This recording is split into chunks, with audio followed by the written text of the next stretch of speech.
What's going on, everybody? Texas Redleg here.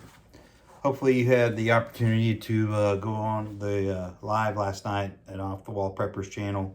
It was a really good live stream, and I think that the next one you're going to like even more from what I hear. So please keep tuning in there on Wednesdays at 7 p.m. and then check out his other lives and other channels.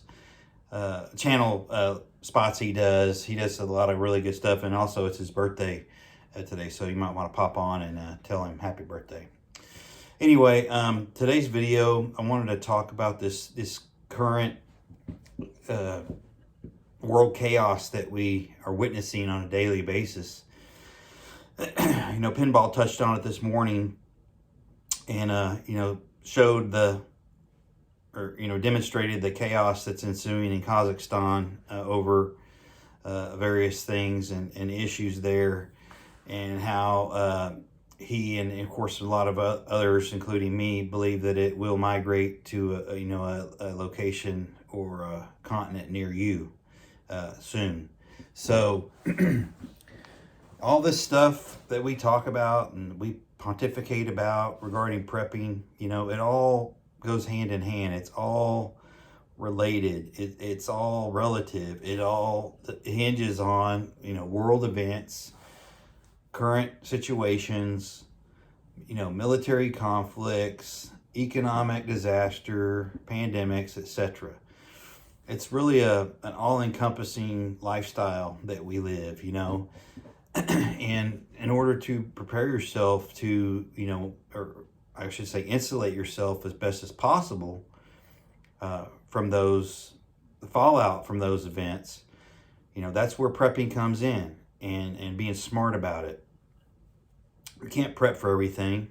We all know that, but you can be closer than most. And if you pay attention and get involved and take it serious, there's a lot of things you can do to help yourself and your family along the way.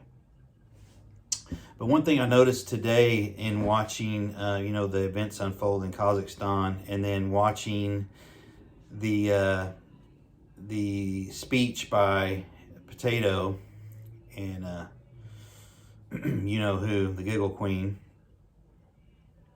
it is clear that the government is trying to, or attempting to, criminalize opposition, behavior, and thought.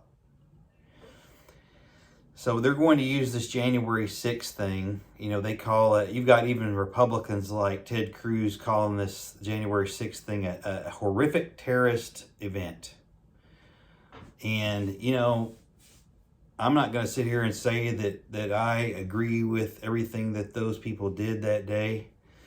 But if they wanted to tear that place apart, they could have torn that place apart.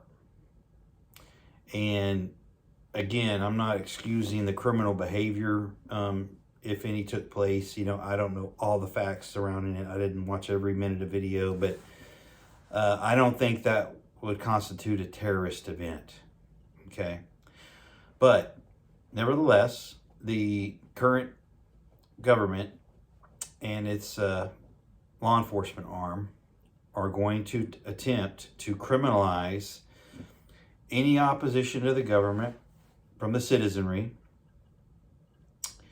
and they will use it to further constrict First Amendment rights, freedom of assembly, freedom of speech, all that jazz, because they want to put everybody on defense.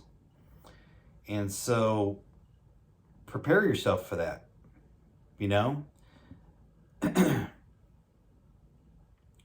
If they hadn't have broken into the Capitol, nobody's shown me anything other than the break-in that could be construed as criminal behavior, and of course damage to property. There's probably a whole slew of things that they could throw at these people if they really want to, and they will. They want to make an example out of them. But I just didn't see it as that bad, quite honestly. I mean, not saying there weren't crimes committed. We do know that there was a murder committed. We do know that on behalf of the Capitol Police. We know that. Don't hear anybody talking about that one. But we all know who the victim was there. Anyway, the government's going to criminalize the First Amendment with regard to opposition to their way of thinking and their actions, because they want to criminalize or demonize anybody that disagrees with them, which is certainly not how this country was founded or what the Constitution stands for. But they're going to continue to erode rights under the guise of democracy. And most of the sheep in this country that voted for those idiots are going to eat it up. And so, at this day and age, with pandemics and chaos and all kinds of other, things that tip the scales towards the requirement of mail-in voting or the need for mail-in voting, it's not going to get any better. Because at this stage of the game, it doesn't matter who votes. It matters who counts the votes. That's what matters. And they know it. And I know some of you know it. But the sheep out there, they're going to eat it up and just one foot in front of the other, head down, going to do what their Politburo members tell them to do. So prepare for further erosion of rights, prepare for further restrictions, prepare for chaos, prepare for all of the above, because all these things have happened, all these different events have happened in a short period of time. And, they are seeing how people react. They are seeing how the populace, reacts to these things and what they're willing to put up with, what they're willing to not put up with. And so far, it doesn't look to me like, there's been a lot of pushback from the citizenry in this country from what they're trying to do.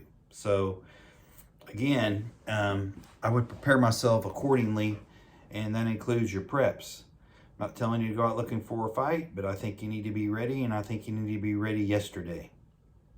Because I think I've got a feeling, I know a lot of you have a feeling that there's something brewing, and I hate to say it, but I think that we're in for a pretty rough ride. And for those that have not prepared spiritually and otherwise, are in for a really rough ride. So, with that, I wish everybody a great weekend.